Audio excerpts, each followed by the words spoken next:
सदगुरु, अगला सवाल श्रुति पूछना चाहती हैं, वो इंदौर से हैं। वो ये कहती हैं कि पहले हम भारतीय कई क्षेत्रों में एडवांस थे, हम सुसंस्कृत थे, हमारे पास सबसे महान आध्यात्मिक गुरु थे जिन्होंने इस धरती पर जन्म लिया, लेकिन भारत को अब क्या हो गया? What happened to India? Like how इसके बारे में हम कैसे बात कर रहे हैं? हम सब ये मानते हैं कि धरती हमारी माता है, लेकिन अब आखिर हुआ क्या?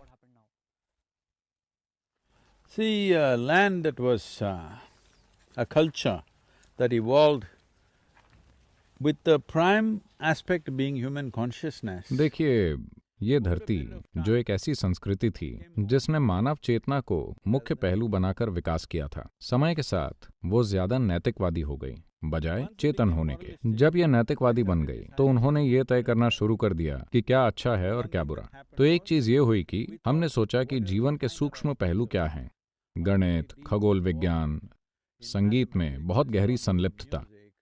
इस तरह हम ऐसे बन गए, इस आध्यात्मिक प्रक्रिया में गहराई से डूब गए।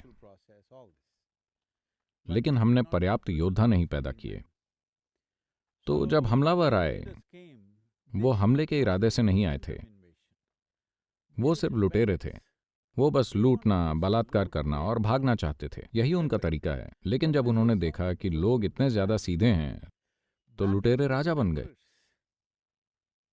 वो एक गंभीर गलती थी जिसे अब हम सुधारने की कोशिश कर रहे हैं। और इसीलिए शायद हम नहीं जानते कि इसका क्या महत्व है। मैं उसका कोई विश्लेषण नहीं करना चाहता, लेकिन कई चीजों में भारत में एक सबसे लोकप्रिय शिक्षा एक रणभूमि में दी गई थी।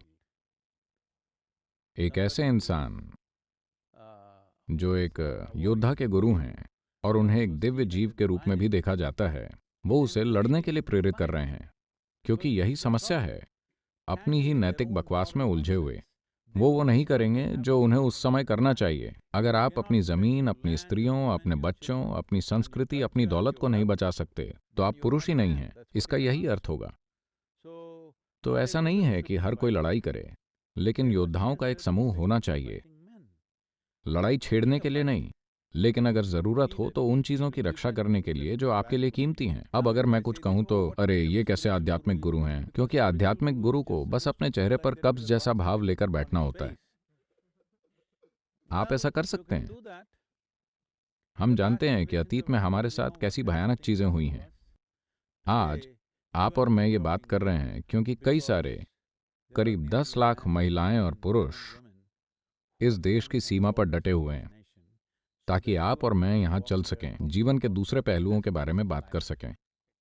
अगर वो वहां ना खड़े हों तो मारकाट यहां होगी, कहीं और नहीं। हमें ये पता होना चाहिए। लोगों को लगता है कि लड़ाइयां सिर्फ सीमाओं पर होती हैं। वो बस मूर्ख हैं। लड़ाइयां हुई, लड़ाइयां शहरों में आईं, उन्होंने शहर जला दिए, उन्होंने लोगों के साथ भयानक चीजें की। क्या हम भूल गए हैं?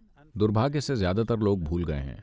उन्हें लगता है कि लड़ाइयां सीमाओं पर होती हैं। लड़ाई सीमा पर है क्योंकि जो लोग सीमा पर डटे हैं वो उन्हें देश के अंदर नहीं आने दे रहे।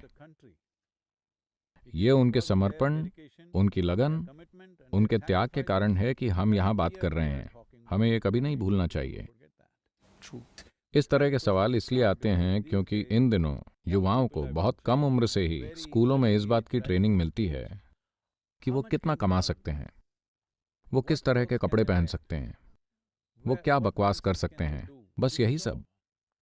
वो ये नहीं देखते कि उस जगह का विकास कैसे करें जहां वो रहते हैं, चाहे वो शहर हो या राज्य या देश। शहर को कैसे एक बढ़िया जगह बनाएं, ये उनकी चिंता नहीं है, क्योंकि उन्हें लगता है कि ये सब कुछ पागल देशभक्तों के लिए। आप और मैं तभी खुशहाल हो सकते हैं अगर देश खुशहाल हो, है ना? देश वो सबसे बड़ी इकाई है जिसके जरिए आप एक आबादी के लिए कुछ कर सकते हैं। अभी हमारे पास उस तरह की व्यवस्था नहीं है जहां एक ग्लोबल सरकार हो कि हम पूरी दुनिया के लिए कुछ कर सकें। लोगों के किसी समूह के लिए कुछ करने का सबसे बड़ा तरीका एक राष्ट्रीय पहचान के जरिए है। इसलिए देश महत्वपूर्ण हो जाता है। क्या देश सबसे ऊंची चीज है? नहीं। किसी दिन अगर हम सब राष्ट्रीय सीमाओं को मिटा सकें और सिर्फ एक मानव जाति के रूप में रह सकें तो ये शानदार होगा। लेकिन क्या हम उसके आसपास भी हैं? वो एक आदर्श है और ये एक हकीकत है, ठीक है?